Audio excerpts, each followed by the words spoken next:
जंगल भितर केते बुलुचु बुले, मु आउ केबे भी जंगल को आसबिनी तते खोजिबा पाई।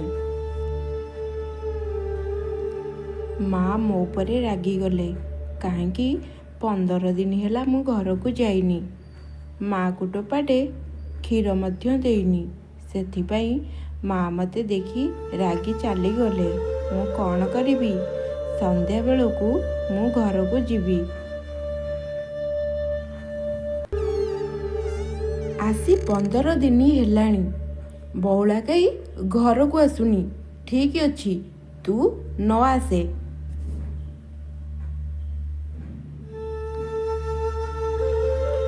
आई माँ, तुम्हें कौन पाई रागिज? आलो नातुणी, तते मु कौन कहबी? आर गाँरु आसुछंती मो पाखकु लोक माने, कहउछंती माँ आमको टिके दही क्षीर जागर को देबा पाई, किंतु बौला गाई 15 दिन हेलाणी घर को आसुनी। जंगल रे बुली बुली खाउची रहुची। मु क्षीर दही आनिबी केउठू? भगवान को पाखरे दबा पाई पड़िबो। सेथिपाई आर गाँरु लोक माने मो पाखकु आछंती। आगकु जागर अछि, क्षीर सिना रखिले दही करिबी, से तो क्षीर दबा पाई आसु नाही, जंगल रे रहुची। सेथिपाई बौला गाई उपरे मु रागिची आजी। आई माँ, तुमे बौला गाई उपरे रागिच, किंतु आम उपरे रागिन ना। मु तुम मानक उपरे काहेकि रागिबी? बौला गाई 15 दिन हेला घर को आसुनी, सेथिपाई मु रागुची। मु तम मानक उपरे काहेकि रागिबी? बौला गाई आगुरु भल क्षीर दउथिला, सेथिपाई मु ताकू बहुत भल पाउथिली। एबे मध्य बहुत भल पाउची। कौन करिबी? से घर को आसुनी बेली ता उपरे मु रागिची, नहले नाही मु काहा उपरे रागे नाही। आई माँ, तुमे तो आम उपरे रागिन, किंतु तुमे जो कहूच जागर विषय रे आमको टिके कहिले हुअंतानी, आमे टिके तुम ठारू सुनी थांतु। ठीक अच्छी, तुमे माने जागर विषय रे सुनिब।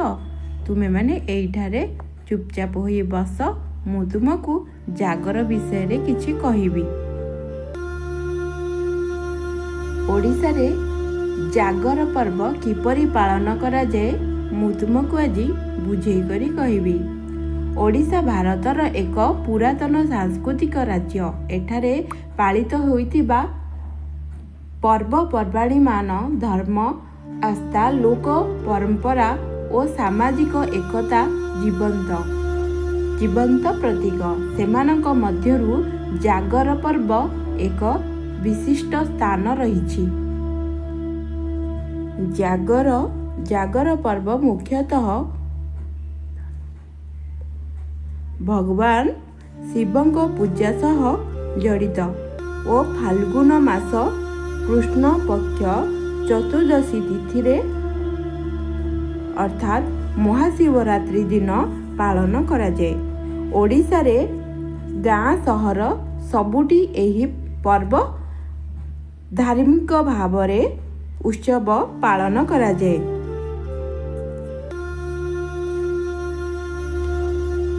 जागर अर्थ ओ गुरुत्व। जागर शब्द अर्थ हेउची जाग्रत सहिबा। एही दिन भक्त माने सारा राति जागी भगवान शिवଙ୍କ पूजा, ध्यान और भजन कीर्तन करिथांती। धार्मिक शास्त्र अनुଯାयी एही राति रे भगवान शिवलिंग रूपे पृथ्वी रे प्रकट होइथिले। तेणु एही दिन शिव पूजा करिबा द्वारा पापनाश और मोक्ष प्राप्ति हुए बोली आस्था रहिछि। जागर पर्व पाई ओडिशा रे लोके किछि दिन पूर्वरु प्रस्तुति आरंभ करिथांती। घर और शिव मंदिर सफा करा जाए। बेलपत्र, दूध, दही, घी, महू, गंगाजल भली पूजा ସାମଗ୍ରୀ ସଂଗ୍ରହ କରାଯାଏ। କେତେକ ଲୋକ ଉପବାସ ରଖିବା ପାଇଁ ପୂର୍ବ ଦିନରୁ ସରଳ ଖାଦ୍ୟ ଗ୍ରହଣ କରିଥାନ୍ତି ଓ ମନ ଦେହ ପବିତ୍ର ରଖିଥାନ୍ତି। ଜାଗର ଦିନ ଉପବାସ ରଖିବା ଓଡ଼ିଶାର ଏକ ଗୁରୁତ୍ୱପୂର୍ଣ୍ଣ ପ୍ରଥା। କେତେକ ଭକ୍ତ ସମ୍ପୂର୍ଣ୍ଣ ନିରାହାର ଉପବାସ ରଖିଥାନ୍ତି। ଆଉ କିଛି ଲୋକ କିଛି ପଣା ଜାତୀୟ କିଛି ଖାଦ୍ୟ ପିଇକି ରହିଥାନ୍ତି। ଆମେ ଯଦି ଜାଗର ଉପବାସ ରଖିବା ଆମକୁ କ'ଣ ଫଳ ମିଳିଥାଏ ମୁଁ ତୁମକୁ କହୁଛି। ମନ ଶାନ୍ତ ହୁଏ, ଚିନ୍ତା ଟେନସନ୍ କମେ, ଭକ୍ତି ଆମ ଆତ୍ମବିଶ୍ୱାସ ବଢ଼େ, ପାପ ବୃଦ୍ଧି କମିଯାଏ, ସଂକଳ୍ପର ପ୍ରେରଣା ମିଳେ, ଧୈର୍ଯ୍ୟ ସହନଶୀଳତା ଓ ସକାରାତ୍ମକ ଶକ୍ତି ବଢ଼େ, ଦୀର୍ଘ କାଳରେ ଆତ୍ମଶକ୍ତି ବୃଦ୍ଧି ଓ ମୁଖ୍ୟ ପଥରେ ଅଗ୍ରଗତି ହୁଏ। ଓମ୍ ନମ ଶିବାୟ, ହରେ କୃଷ୍ଣ, ରାଧେ ରାଧେ ପରି ମନ୍ତ୍ର ନିୟନ୍ତ୍ରିତ ଭାବେ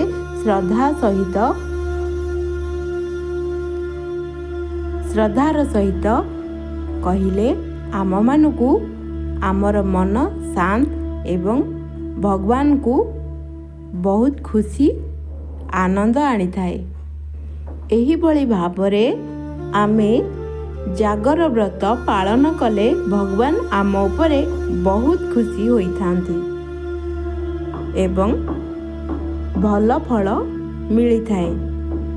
ଆଇ ମା, ତୁମର କଥା ଆମକୁ ବହୁତ ଭଲ ଲାଗିଲା, କିନ୍ତୁ ଆମେ ଏ ବର୍ଷ ତୁମ ସାଥିରେ ମନ୍ଦିର ଯିବୁ ଏବଂ ବ୍ରତ ରଖିବୁ। ତୁମେ ବ୍ରତ କରୁଛ, ଆମେ ତୁମ ସାଙ୍ଗରେ କରିବୁ।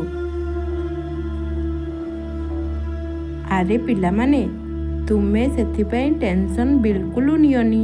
ତୁମେ ଯଦି ଉପବାସ କରିବାକୁ ଚାହୁଁଛ ଠିକ୍ ଅଛି, ଇଏ ତ ବହୁତ ଭଲ କଥା। ମୁଁ ତୁମକୁ ସାଥିରେ ନେଇକି ଯିବି। ଏ ବର୍ଷ ଆମେମାନେ ଉପବାସ କରିବା, କିନ୍ତୁ ମୋ ମନରେ ଏତିକି ଦୁଃଖ ରହୁଛି, ବଉଳା ଗାଈ ଘରକୁ ଆସୁନି ଏବଂ କ୍ଷୀର ମଧ୍ୟ ଦେଉନି।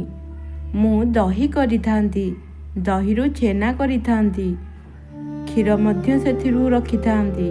ଏତେ ସାରା ରଖିଥିଲେ ମୁଁ ଜାଗରକୁ କ୍ଷୀର ଦହି ପ୍ରତ୍ୟେକ ବର୍ଷ ଦେଉଥିଲି, ଏ ବର୍ଷ ମଧ୍ୟ ଦେଇଥାନ୍ତି, କିନ୍ତୁ ମନରେ ଦୁଃଖ ରହୁଛି। ବଉଳା ଗାଈ ଘରକୁ ଆସୁନି। ତାକୁ ମୁଁ କେତେ ଖୋଜିଲି, କିନ୍ତୁ ସେ ଜଙ୍ଗଲ ଭିତରେ ବୁଲି ବୁଲି ଚରୁଛି ଏବଂ ମୋତେ ଦେଖିଲେ ଲୁଚି ପଡ଼ୁଛି ଗଛ ଆଢ଼ୁଆଳରେ। ସେଥିପାଇଁ ମୁଁ ତାକୁ ରାଗରେ ଛାଡ଼ିକରି ଆସିଲି। ତାକୁ ଆଉ ମୁଁ ଡାକିଲିନି। ସିଏ ମୋ ପଛେ ପଛେ ଆସୁଥିଲା, କିନ୍ତୁ ଦେଖିଲି, କିନ୍ତୁ ମୁଁ ପଛକୁ ଓଲଟିକି ଆଉ ଅନେଇଲିନି। ତାର ସିଏ ପଛେ ପଛେ ଆସି ଗୋଟାଠାରେ ଠିଆ ହୋଇଥିଲା। ମୁଁ ଛୁପି କରି ଦେଖିଥିଲି, କିନ୍ତୁ କ'ଣ କରିବି, ମୁଁ ଗଲା ମାନେ ସିଏ ସାଇଟ୍ ହେଇକି ଅନ୍ୟ ଗଛ ଆଡ଼େ ଆଢ଼ୁଆଳରେ ଶୋଇପଡ଼ୁଛି, ବସି ପଡ଼ୁଛି, ଆଉ ମୁଁ ତାକୁ ଦେଖିପାରୁନି। ଆଇ ମା, ତୁମେ ବିଲକୁଲ ଟେନସନ୍ ନିଅନି। ତୁମ ସାଙ୍ଗରେ ଆମେମାନେ ଯିବୁ। ଆମେମାନେ ଯାଇ ଆମେ ସାଙ୍ଗ ହୋଇକି ତାକୁ ସବୁ କଥା ଜଣେଇବୁ, ତାକୁ ସାଙ୍ଗରେ ନେଇକି ଆସିବା। ଆଜି ସନ୍ଧ୍ୟାରେ ସିଏ ଯଦି ନ ଆସିବ, ଆମେ କାଲି ସକାଳେ ଉଠିକି ସମସ୍ତେ ମିଶିକି ଯିବା, ବଉଳା ଗାଈକୁ ସାଥିରେ ନେଇକି ଆସିବା ଏବଂ ସିଏ ଆମକୁ କ୍ଷୀର ଦେବ। ଆମେ କ୍ଷୀର ରଖି ରଖି ଦହି କରିବା, ଛେନା କରିବା ଏବଂ ଜାଗରକୁ କ୍ଷୀର ଦହି ଛେନା ସବୁ ସାଙ୍ଗରେ ନେଇକି ଯିବା। ଆମକୁ ଏଇ କଥା କରିବାକୁ ପଡ଼ିବ, ନହେଲେ ନାଇଁ ବଉଳା ଗାଈ ଜାଣିପାରିବନି। ଆମେ କାଲି ସକାଳ ହେଲା ପର୍ଯ୍ୟନ୍ତ ଅପେକ୍ଷା କର। ଆଇ ମା, ତୁମେ ବିନା ଟେନସନରେ ରୁହ। ଆମେ ସାଙ୍ଗ ହୋଇକି ଜଙ୍ଗଲକୁ ଯିବା। ଆରେ ପିଲାମାନେ, ତୁମେମାନେ ସିନା ଏଇ କଥା କହୁଛ, କିନ୍ତୁ ବଉଳା ଗାଈ ଏକଥା ବୁଝିଲେ ସିନା। ବଉଳା ଗାଈ ତ ସିଏ ଚାହୁଁଛି ଜଙ୍ଗଲ ଭିତରେ ରହିବି, ଘରକୁ କେବେ ଆସିବିନି। ଆଉ ମୁଁ କ'ଣ କରିବି? ତୁମେମାନେ ମୋତେ କହିଲେ କ'ଣ ହେବ?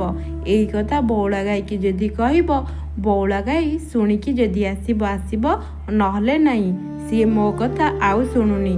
ଯଦି ତୁମମାନଙ୍କୁ ନେଇକି ଯିବି, ତୁମେମାନେ ତାକୁ କହିବ। ତୁମେମାନେ କହିଲେ ତୁମ ସାଙ୍ଗରେ ସେ ଆସିବ। ମୋ କଥା ଆଉ ସେ କେବେ ବି ଶୁଣୁନି। ଆଈମା, ତୁମେ ବିଲକୁଲ ଟେନସନ୍ ନିଅ ନାହିଁ। ଆମେ ତୁମ ସାଙ୍ଗରେ ଯିବୁ। ବଉଳା ଗାଈକି ସବୁ କଥା କହିବୁ। ବଉଳା ଗାଈ ଆମ କଥା ନିଶ୍ଚିନ୍ତ ଶୁଣିବ। ଯଦି ଶୁଣିଲା, ଆମେ ତାକୁ ସାଙ୍ଗରେ ନେଇକି ଆସିବା। ତାକୁ ଜଙ୍ଗଲରେ ଆଉ ଛାଡ଼ିବାନି। ଜଙ୍ଗଲକୁ ଯାଇ ଆମେ ଘାସ ଫାସ ଆଣି ତାକୁ ଖାଇବାକୁ ଦେବା। ଜଙ୍ଗଲକୁ ଛାଡ଼ିବାନି। ଯଦି ଛାଡ଼ିବା, ପୁଣି ତାକୁ ନେଇକି ଆସିବା ହାରି। ଆଉ କେବେ ବି ଜଙ୍ଗଲରେ ଅଧିକ ଦିନ ରହିବା ପାଇଁ ଦେବା ନାହିଁ। ଆରେ ପିଲାମାନେ, ତୁମେମାନେ ଜାଣିନ, ପଶୁଜନ୍ତୁ ଯେତେ ବୁଲିବେ ତାଙ୍କ ମନ ସେତେ ଭଲ ରହିବ। ଆଉ ଆମେ ଯଦି ପଶୁଜନ୍ତୁକୁ ବାନ୍ଧି କରି ରଖିବା, ସେମାନେ ମନ ଦୁଃଖ କରିବେ। ସେମାନେ ଯେତିକି ବୁଲିବେ, ବୁଲିକରି ଚରିବେ, ତାହେଲେ ସେମାନଙ୍କ ମନ ଭଲ ରହିବ। ଆମେ ଯେତେ ବାନ୍ଧିକି ରଖିଲେ, ଯେତେ ଆଣିକି ଘାସ ପତ୍ର ଯାହା ବି ଦେବା, ତାଙ୍କ ମନ ଶାନ୍ତି ହେବ ନାହିଁ। ସେଥିପାଇଁ ମୁଁ ତାକୁ ଜଙ୍ଗଲ ଆଡ଼େ ବୁଲିବାକୁ ଛାଡ଼ୁଛି। ଆମେ ଯଦି ନ ଛାଡ଼ିବା, ତା ମନ ସବୁବେଳ ପାଇଁ ଦୁଃଖ ରହିବ ଏବଂ ସେ ଘର ଭିତରେ ପଶିକି କାନ୍ଦିବ। ମୁଁ ସେଥିପାଇଁ ସବୁବେଳେ ତାକୁ ଖୋଲାରେ ଛାଡ଼ିବାକୁ ଚାହୁଁଛି। ଆଈମା, ତୁମେ ଯାହା କହୁଛ ଠିକ୍ କଥା କହୁଛ, କିନ୍ତୁ ମୁଁ ଏଥିପାଇଁ କହୁଛି, ସେ ଘରକୁ ନ ଆସିବା ହେତୁ। ଯଦି ସେ ଘରକୁ ଆସିଥାନ୍ତା, ତାହେଲେ ଆମେ ପ୍ରତ୍ୟେକ ଦିନ ତାକୁ ବାହାରକୁ ଛାଡ଼ନ୍ତୁ। କିନ୍ତୁ ସେ ଯେହେତୁ ଘରକୁ ଆସୁନାହିଁ, ସେଥିପାଇଁ ମୁଁ କହୁଛି ବାନ୍ଧିକି ରଖିବା ପାଇଁ। ଆରେ ସିଏ ନୁହେଁ, ବାହାର ଗାଈମାନଙ୍କ ସାଙ୍ଗରେ ମିଶିକରି ଟିକେ ଦୁଷ୍ଟ ହୋଇଯାଇଛି। ସେଥିପାଇଁ ସେ ଘରକୁ ଆସୁନି। ତାର ସାଙ୍ଗମାନେ ସବୁ ଜଙ୍ଗଲରେ ରହୁଛନ୍ତି। ସେଥିପାଇଁ ସେମାନଙ୍କୁ ଛାଡ଼ିକରି ସେ ଆସୁନି। ନହେଲେ ସେ ପ୍ରତ୍ୟେକ ଦିନ ସନ୍ଧ୍ୟାବେଳ ଘରକୁ ଆସୁଥିଲା ଏବଂ କ୍ଷୀର ମଧ୍ୟ ବହୁତ ଭଲ ଦେଉଥିଲା। ବହୁତ କ୍ଷୀର ଦେଉଥିଲା, ମିଠା କ୍ଷୀର ଦେଉଥିଲା। ଏବେ ମଧ୍ୟ ସେ ସେଇ କାମ କରିବ, କିନ୍ତୁ ଟିକେ ଚଗଲାମି ହୋଇଯାଇଛି। ଆମେ ତାକୁ ସୁଧାରିବାକୁ ପଡ଼ିବ। ଯଦି କାଲି ସକାଳେ, ଆଜି ଯଦି ସେ ନ ଆସିଲା, କାଲି ସକାଳେ ଆମେ ଯିବା, ତାକୁ ସବୁ କଥା ଜଣେଇବା। ସେ ଆମ କଥା ନିଶ୍ଚିନ୍ତ ଶୁଣିବ। ଆମେ ସମସ୍ତେ ମିଶିକି ଯିବା। ସମସ୍ତେ ମିଶିକି ତାକୁ ଏଇ କଥା ଜଣେଇବା। ସେ ନିଶ୍ଚିନ୍ତ ଆମ କଥା ଶୁଣିକି ଆମ ସାଙ୍ଗରେ ଆସିବ। ପିଲାମାନେ, ତୁମର କ'ଣ ଟ୍ୟୁସନ୍ ଛୁଟି ହୋଇଯାଇଛି? ଆଈମା, ଆମର ଟ୍ୟୁସନ୍ ଛୁଟି ହେଲା, ତାପରେ ତୁମ ପାଖକୁ ଆମେ ଆସିଲୁ। ଆମ ଟ୍ୟୁସନ୍ ତ କେତେବେଳୁ ଛୁଟି ହୋଇଗଲାଣି। ସେଥିପାଇଁ ତୁମେ ଯେଉଁ ରାଗିଲ, ସେଥିପାଇଁ ଆମେ ତୁମକୁ ଦେଖିକି ତୁମ ପଛେ ପଛେ ଆସିଲୁ। ଠିକ୍ ଅଛି। ଆଉ ତୁମର ଟ୍ୟୁସନ୍ ପାଠ, ସ୍କୁଲ ପାଠ ସବୁ କରିସାରିଲଣି? ଆଈମା, ଟ୍ୟୁସନ୍ ପାଠ, ସ୍କୁଲ ପାଠ ସବୁ ବାକି ଅଛି। ଆମେ ତାକୁ କିଛି ବି କରିନୁ। ତୁମେ ରାଗିଲ ଏତେ ଜୋରେ, ସେଥିପାଇଁ ଆମେ ତୁମ ପଛେ ପଛେ ଆସିଲୁ। କିନ୍ତୁ ଟ୍ୟୁସନ୍ ପାଠ, ସ୍କୁଲ ପାଠ ସବୁ କରିବାକୁ ଏବେ ପଡ଼ିବ। ଠିକ୍ ଅଛି, ତୁମେମାନେ ମୋ ପାଖରେ ଆଉ ବସନି। ଏବେ ନିଜ ନିଜର ଯାଅ ପାଠ କରିବ। ପାଠ କରିସାରିଲା ପରେ ତୁମେମାନେ ଗାଧେଇବ, ତାପରେ ଖାଇବ। ଖାଇକି ଶୋଇଲେ, ଉଠିଲେ ଟ୍ୟୁସନ୍ ଯିବ। ଠିକ୍ ଅଛି? ତୁମେମାନେ ଏତେ ଆଉ ଲେଟ୍ କର ନାହିଁ। ଚୁପଚାପ ଜଲ୍ଦି ଜଲ୍ଦି ଯାଅ। ତୁମେ ଯାଅ, ତୁମର କାମ କରିବ। ମୁଁ ଯାଉଛି ବଉଳା ଗାଈ ପାଇଁ କିଛି ଖାଇବା ଯୋଗାଡ଼ କରି ରଖିବି। ମୋତେ ଲାଗୁଛି ସେ ଆଜି ସନ୍ଧ୍ୟାରେ ଆସିବ। ଯଦି ନ ଆସିଲା, ଆମେ କାଲି ସକାଳେ ତାକୁ ଆଣିବା ପାଇଁ ଯିବା। କ'ଣ କହୁଛ? ଆଈମା, ତୁମେ ଠିକ୍ କହିଛ। ଆମେ ତୁମ ସାଙ୍ଗରେ ଯିବୁ କାଲି।